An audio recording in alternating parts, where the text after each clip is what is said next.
बिस्मिल्लाहिर्रहमानिर्रहीम। अस्सलाम वालेकुम। इब्तिदा रब्बुल इज़्ज़त के नाम से जिसने जान दी जहान दिया, और दरूद सलाम मोहम्मद वाले मोहम्मद पर। आइए इनके साथ नासिर नकवी हाज़िर खिदमत है। नाज़रीन, गंडापुर एक मरतबा फिर गायब। सियासी दर्जा हरारत अपने रूज पर पहुँच चुका है और सुप्रीम कोर्ट में भी यानी अदालत उज़्मा में भी हलचल मची है। और आज का मैच लाहौर में खेला जाएगा। लाहौर में लगेगा मैदान। दोनों जानिब से मुकम्मल किए गए इंतज़ामात। कौन जीतेगा कौन हारेगा इसका कुछ नहीं कहा जा सकता, लेकिन जो भी रिज़ल्ट निकले इसका असर पाकिस्तान, पाकिस्तानियों, रियासत और मुआशी मामलात पर ज़रूर पड़ेगा। ये अंदाज़ जो है वो किसी भी अंदाज़ में पाकिस्तान के हवाले से, पाकिस्तान की तरक्की के हवाले से, पाकिस्तान की खुशहाली के हवाले से कोई अच्छा नहीं।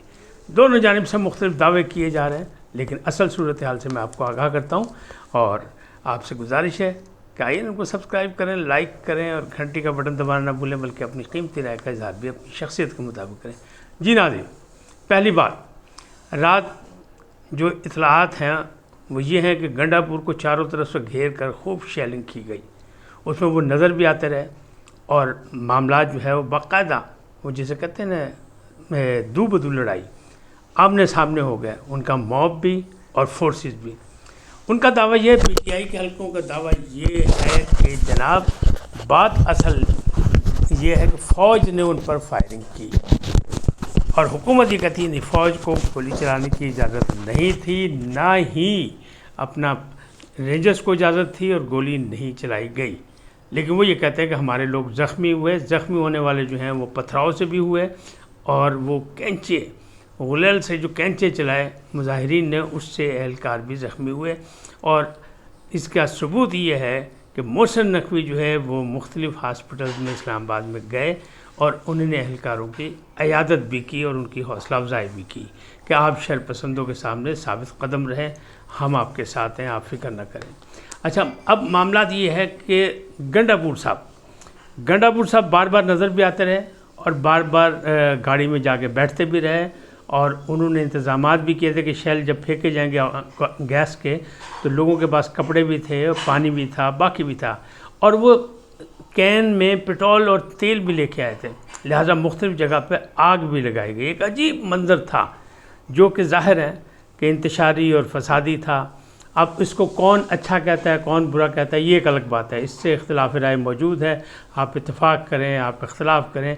जो हिमायती हैं वो तो कहते हैं बिल्कुल सही है, हुकूमत पे चढ़ाई कर देनी चाहिए, हुकूमत को फतह कर लेना चाहिए। लेकिन आइन, कानून और दुनिया का कोई उसूल ऐसा इजाज़त नहीं देता कि कोई सूबा अपने लाम लश्कर के साथ, हर्ब व ज़र्ब के साथ, सामान हर्ब व ज़र्ब के साथ जनाब किसी वफाक पे हमला कर दे या किसी सूबे पे हमला कर दे। ताहम अखलाकी तौर पे भी ये कोई अच्छी बात नहीं। बात मुज़ाकरात से होनी चाहिए। बात जो है एहतजाजी मुज़ाहरों का हक़ होता है, जमहूरियत में होना चाहिए।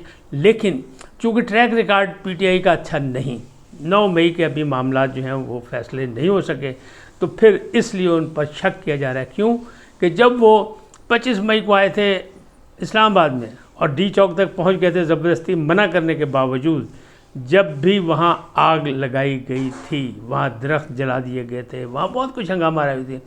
गुज़श्ता रोज़ भी डी चौक में जहाँ पहुँचने का हुक्म दिया गया था बानी चेयरमैन की तरफ से, वहाँ फसादात होते रहे। लेकिन ख़वातीन थीं और ख़वातीन की तादाद में जो 3 बहनें जो हैं इमरान खान की, बानी चेयरमैन की, अलीमा खान, नौरीन खान, उज़्मा खान, तीनों गिरफ़्तार हो गई। लेकिन दिलचस्प बात यह है कि वहाँ कोई बड़ा लीडर गिरफ़्तार नहीं हुआ। यानी गौहर खान नहीं थे, सलमान अकरम राजा नहीं थे, वहाँ कोई और लीडर बड़ा नहीं था, कोई नामवर आदमी कि वो गिरफ़्तार, वो नहीं पहुँच सका। ये ख़वातीन पहुँची, कैसे पहुँची? यकीनन ये एक दिन पहले उस इलाके में पहुँच चुकी होंगी जो गलियों से कहीं से निकल आई, लेकिन उन्होंने मुकाबला, और रात गए तक ये हंगामा राइज जारी रही। फोर्सेस में और कारकुनों में मुकाबला होता रहा। कारकुनों की तादाद बहुत ज़्यादा नहीं थी, लिहाजा फोर्सेस उन पर हावी रही। दोनों जानिब से ज़ख्मी होने का दावा भी है। और वो जो गंडापुर साहब का है वो वहीं से रास्ते से वो गंडापुर साहब जो हैं वो अभी तक लापता हैं, गायब हैं। अब कुछ लोग कह रहे हैं कि वो फ़रार हो गए, वो वापस पेशावर चले गए, कुछ कह रहे हैं वो रूपोश हो गए, कुछ कह रहे हैं पीटीआई के ज़राए कह रहे हैं नहीं वो वहाँ मौजूद हैं और वो मॉब के साथ हैं और वो जानबूझ के रूपोश हुए हैं, वो मौके पर मौके की मुनासबत से सामने नज़र आएंगे। लेकिन शक यही किया जा रहा है कि एक बार फिर कहीं गंडापुर साहब किसी अहम मीटिंग में तो नहीं चले गए। तो बहरहाल जो भी है सूरत हाल। अब बात यह है कि इमरान खान के मुतालबा क्या है। इमरान खान कहते हैं सीधी सी बात है कि जनाब तरमीम मत करें, जजेस की तकरीर वाला मामला जो है उसको सीधा करें, काजी को तौसीह मत दें, मंसूर अली शाह को चीफ जस्टिस बनाएं और नए इलेक्शन कराएं। और नए इलेक्शन कौन से? साफ़ व शफाफ। और साफ़ व शफाफ इलेक्शन कौन से होंगे? वो हर पार्टी वही कहती, जब वो जीते तो कहती साफ़ व शफाफ, वरना कोई नहीं मानता। तो यही फार्मूला उनका भी होगा। लेकिन हुकूमत क्या चाहती?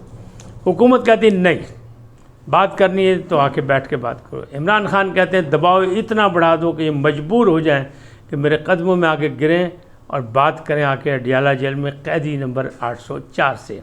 हुकूमत इस मूड में नहीं लग रही।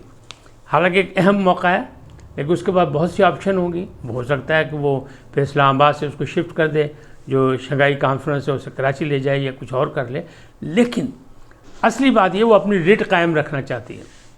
वो कहते हैं हम यहीं करेंगे और यहीं के इंतजाम किए गए। फ़ौज भी तलब कर ली गई, इस्लामाबाद को फ़ौज के हवाले कर दिया गया, बल्कि 17 अक्टूबर तक फ़ौज के हवाले ही रहेगा। रेंजर्स भी वहाँ मौजूद रहेगी, फोर्सेस भी वहाँ मौजूद रहेगी। अब कहने वाले ज़राए जो हैं उनका दावा ये है इस्लामाबाद से कि रात गए भी कप्तान से कुछ मुलाकातें हुई अपने लोगों की उनके, और उन्होंने मशवरा दिया कि मौका अच्छा नहीं है तो आप काल वापस ले लें कौम के आला तरीन मुफाद में और इसे मुंतवी कर दें शंघाई कॉन्फ्रेंस के बाद तक। लेकिन खान की तरफ से अभी तक ना है, हाँ वाली बात कोई नहीं है। इसलिए हुकूमत की तरफ से भी कोई हाँ वाली बात नहीं। हुकूमत कहती है जैसे भी है, जहाँ भी है, इस फितने को, वो फितना कहती है इन्हें, वो कहती है इस फितने को ख़त्म करना है और जड़ से उखाड़ना है ताकि आइंदा के लिए भी मामला सीधे हो जाएं और हुकूमत को कोई चैलेंज ना कर सके, चाहे हुकूमत उनकी हो, चाहे उनके बाद कोई और हुकूमत हो। कोई पार्टी किसी किस्म की अफरा तफरी और इंतशार के मामला ना कर सके। अब सियासी दर्जा हरारत तो उरूज पे इस वक्त हर तरफ से।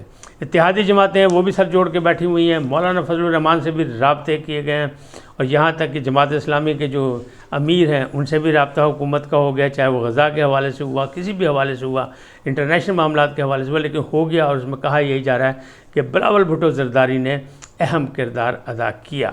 अब शंघाई कॉन्फ्रेंस में वज़ीर ख़ारजा भारत जो हैं वो भी आ रहे हैं और ये बहुत अरसे बाद, ये 10-11 साल के बाद आएंगे, वरना माजी में भी एक कॉन्फ्रेंस में वो आए थे वज़ीर ख़ारजा भारत के, और उन्होंने अपनी तकरीर सुनाई थी, यानी अपनी गज़ल सुना के फ़ौरी तौर पर उल्टे पाँव भाग गए थे और उन्होंने खाना तक नहीं खाया था। अब वो क्या करते हैं, किस अज़ाइम से आ रहे हैं, क्या हो रहा है क्या नहीं हो रहा, ये तो आने वाला वक्त बताएगा, लेकिन फ़िलहाल वो आ रहे हैं। सुप्रीम कोर्ट में एक हलचल, वो क्या है, वक्तन फ़वक्तन और बारी बारी जो है वो सुप्रीम कोर्ट के मुख्तलिफ जजेस का मुख्तलिफ चैम्बर में इजलास हो रहा है। पहले मंसूर अली शाह साहब के चैम्बर में भी हुआ, उसमें 63A का जायज़ा लिया गया। ये पहली बार ऐसा हुआ है कि किसी अदालत उज़्मा का फ़ैसला हो और उसका फिर दूसरे जजेस जो हैं जायज़ा लेके जनाब है कि ये तो सियासी पार्टियों का काम है कि उन्हें रद्द अमल देना होता है, अदालतों में तो रद्द अमल नहीं देना होता। लेकिन इस वक्त ये सूरत हाल है और वहाँ हो रहा है। और आज छुट्टी का दिन है सुप्रीम कोर्ट में, लेकिन वहाँ भी आज भी गहमा गहमी मौजूद है, हलचल मौजूद है और यही लग रहा है कि कुछ ग्रुपिंग पार्टीबाजी जो है उसको अभी भी हवा दी जा रही है। कुछ लोग अपने मुफादात में या अपने ग्रुप के मुफादात में कुछ ऐसा करना चाहते हैं जो आज से पहले नहीं हुआ, कुछ नए के चक्कर में। तो अब क्या होने वाला है क्या नहीं होने वाला, लेकिन हालात ख़राब हैं। लाहौर को भी सील कर दिया गया है, तमाम दाखिली खारजी रास्ते बंद कर दिए गए, क्योंकि आज जो मैच है वो लाहौर में होगा। ये वनडे मैच है या 3 रोज़ा मैच है ये तो बाद में पता लगेगा, क्योंकि वनडे मैच अगर सीरियस हो गया तो रिज़ल्ट के लिए शायद 3 रोज़ा भी हो जाए। लेकिन हुकूमत ने इंतज़ाम किए हुए हैं कि वो इसको वनडे ही समझ के खेलेंगे और इसका ख़ात्मा कर देंगे, इसका रिज़ल्ट वनडे में ले लेंगे। आज मैदान लगेगा लाहौर में, कितने कारकुन निकलते हैं कितने नहीं निकलते हैं। मेट्रो बस जो है वो भी बंद कर दी गई, गजूमता से सिर्फ MO कॉलेज तक उसमें महदूद कर दिया गया, शहर में आने की इजाज़त नहीं है। मीनार पाकिस्तान की जो ग्राउंड है उसके सारे गेट जो है उनको ताले लगा दिए गए हैं, भारी नफरी भी मौजूद है और चारों तरफ जो है कंटेनर ही कंटेनर हैं। लाहौर की बड़ी शाहराहों पे भी रास्ते रोक दिए गए हैं, क्योंकि हुकूमत ने अपना इंतज़ाम किया और वो कह रहे हैं हम अब 9 मई की तरह किसी किस्म का कोई रिस्क लेने को तैयार नहीं।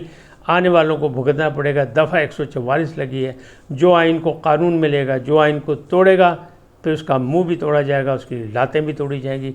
कौन कितना कामयाब होता है ये शाम तक रिज़ल्ट आपके सामने आ जाएगा, क्योंकि वनडे मैच है। लेकिन आज इमरान खान की सालगिरह है और इमरान खान ने सालगिरह को इसी धूम धड़के से मनाने का फ़ैसला किया। देखते हैं लाहौर ये कितना उनका साथ देते हैं। क्या आज भी इमरान खान के चाहने वालों की तादाद बहुत ज़्यादा लाहौर में, पंजाब में, या नहीं? क्योंकि इस्लामाबाद तो लाहौर से कोई काफ़िला नहीं गया था, ना गिरदोनवा से गया था। अब लाहौर कितने काफ़िले आते हैं कि नहीं, ये रिज़ल्ट भी आपको शाम तक मिल जाएगा। लेकिन आँख मचोली होगी, मैदान लगेगा और दींगा मुश्ती भी नज़र आएगी। जो सियासी है होनी तो नहीं चाहिए, होना तो पार्लियामेंट के अंदर सब कुछ चाहिए, लेकिन पार्लियामेंट से ये जंग, ये लड़ाई बाहर सड़कों पर निकल चुकी है। इस वक्त तक इतना ही। फिर मिलेंगे नए मौजू के साथ। जाते जाते आपसे दरख्वास्त, आइए इनको सब्सक्राइब करें, लाइक करें, घंटे का बटन दबाना ना भूलें और अपनी कीमती राय का इजहार अपनी शख्सियत के मुताबिक करें। सदा सलामत रहें। अल्लाह निगहबान।